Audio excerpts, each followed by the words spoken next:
आज आप सुने श्री राम और तुलसीदास जी की व्रत कथा। साक्षात भगवान श्री राम के दर्शन करने का उपाय एक ब्राह्मण दिन भर गोस्वामी जी के कुटिया के बाहर बैठकर लोभ बस राम राम रटता। संध्या के समय श्री हनुमान जी उसे धन देते थे। एक बार उसने भगवान के दर्शन के लिए 12 हड किया। गोस्वामी जी ने कहा, उसके लिए प्रेम और भाव चाहिए, संत की कृपा चाहिए, ऐसे ही एकदम भगवान नहीं मिलते हैं। उसने कहा, आप समर्थ महापुरुष हैं, आप भगवान के दर्शन करवा सकते हैं। वो हड पर अड़ गया।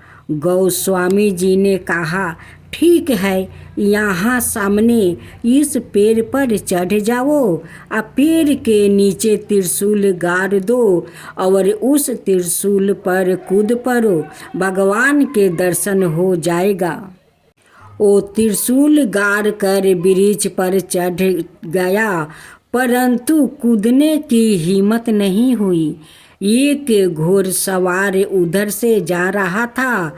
उसने पूछा, पेड़ पर क्या कर रहे हो? ब्राह्मण बोला, तुलसीदास जी ने कहा है, पेड़ पर से त्रिशूल पर कूदो, तुम्हें भगवान श्री राम के दर्शन होगा। उस व्याकित ने कहा, क्या सच में यह बात तुलसीदास जी ने मुख से निकाली है? ब्राह्मण बोला, जी हाँ। वो व्याकित तुरंत पेड़ पर चढ़कर त्रिशूल पर कूद पड़ा। उसे भगवान ने आकर हाथ से पकड़ लिया और उसे श्री राम के दर्शन प्राप्ति हो गया। हनुमान जी ने उसे तत्व ज्ञान का उपदेश भी दिया। गोस्वामी जी ने सत्य ही कहा था, जिनमें प्रेम भाव हो, वो संत की कृपा हो, वो ही भगवान के दर्शन पाता है।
अब सुने नारद जी का और साथ में हनुमान जी की कथा।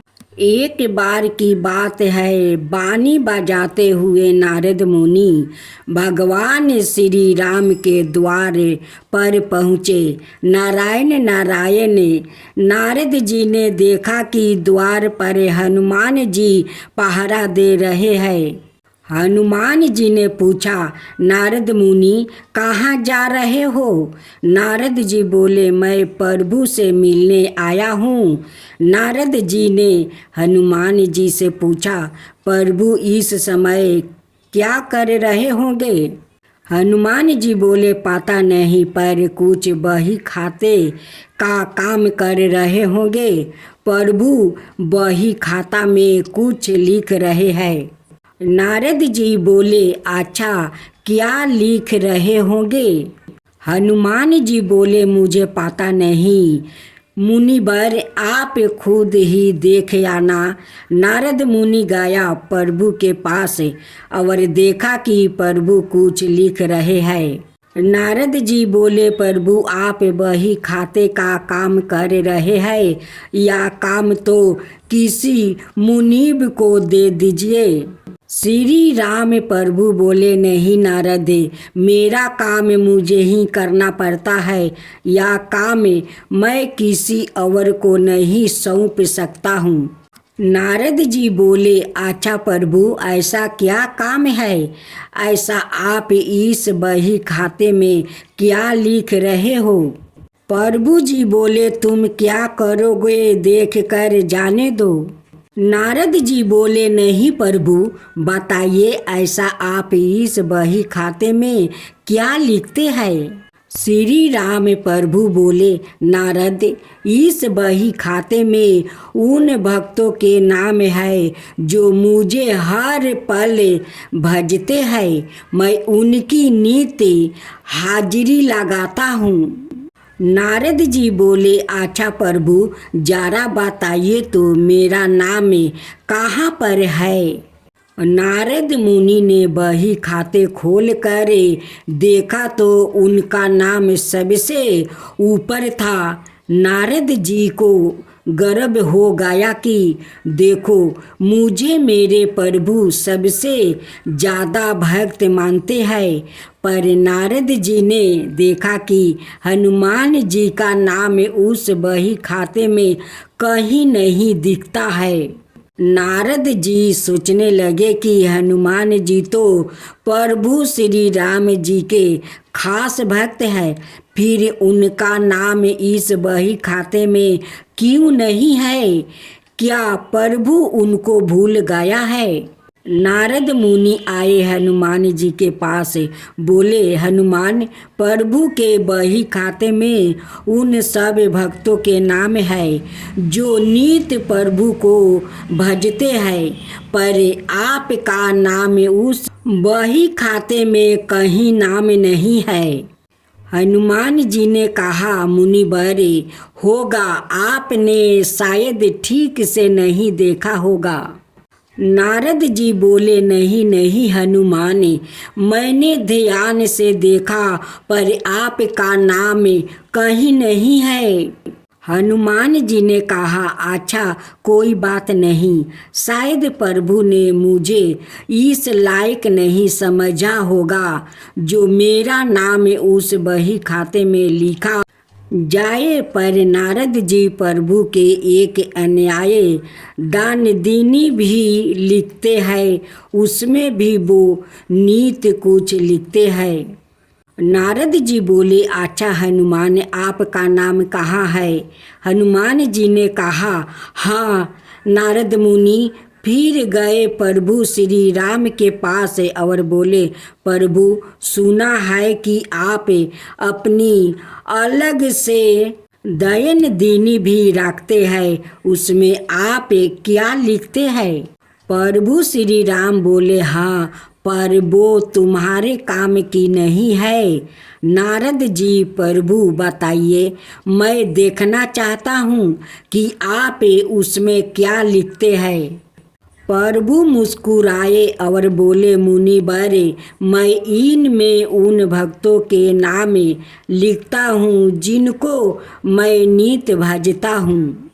नारद जी डायरी खोल कर देखा तो उसमें सबसे ऊपर हनुमान जी का नाम था। यह देख कर नारद जी का अभिमान टूट गया। कहने का तात्पर्य यह है कि जो भगवान को सिर्फ जीभा से भजते हैं उनको प्रभु अपना भक्त बनाते हैं, और जो हृदय से भजते हैं उन्हें भक्तों के वो सवाए भक्त हो जाते हैं। ऐसे भक्तों को प्रभु अपनी हृदय रूपी विशेष सूची में रखते हैं। भक्तजनों, आज आप सुने हनुमान जी के चालीसा और अर्थी। हे दुख भंजन मारुति नंदन, सुन लो मेरी पुकार, पवन सुत मिनती बारंबार, पवन सुत मिनती बारंबार। हे दुख भंजन मारुति नंदन, सुन लो मेरी पुकार, पवन सुत मिनती बारंबार, पवन सुत मिनती बारंबार।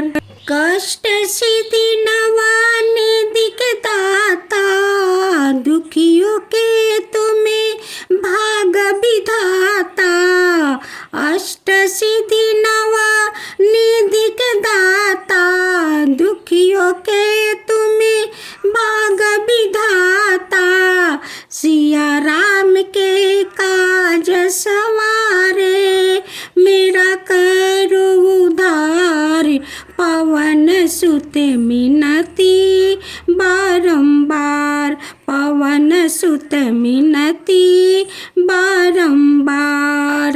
अष्ट सिद्धि नवानिधि के दाता, दुखियों के तुम्हें भाग विधाता, सिया राम के काज सवारे, मेरा करो उद्धार, पवन सुत मिनती बारंबार, पवन सुत मिनती बारंबार।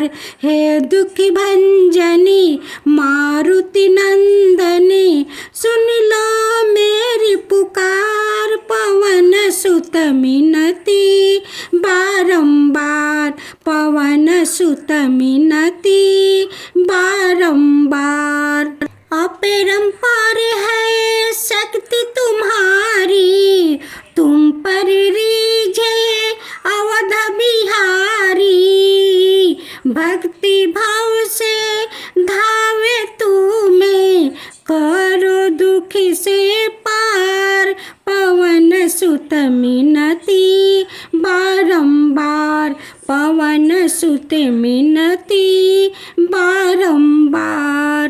अपरंपार है शक्ति तुम्हारी, तुम पर रीझे अवध बिहारी, भक्ति भाव से धावे तुम्हें, करो दुख से पार, पवन सुत मिनती बारंबार, पवन सुत मिनती बारंबार। हे दुख भंजनी मारुति नंदनी, सुन लो मेरी पुकार, पवन सुत मिनती बारंबार, पवन सुत मिनती बारंबार। हे दुख भंजनी मारुति नंदन, सुन लो मेरी पुकार, पवन सुत मिनती बारंबार, पवन सुत मिनती बारंबार।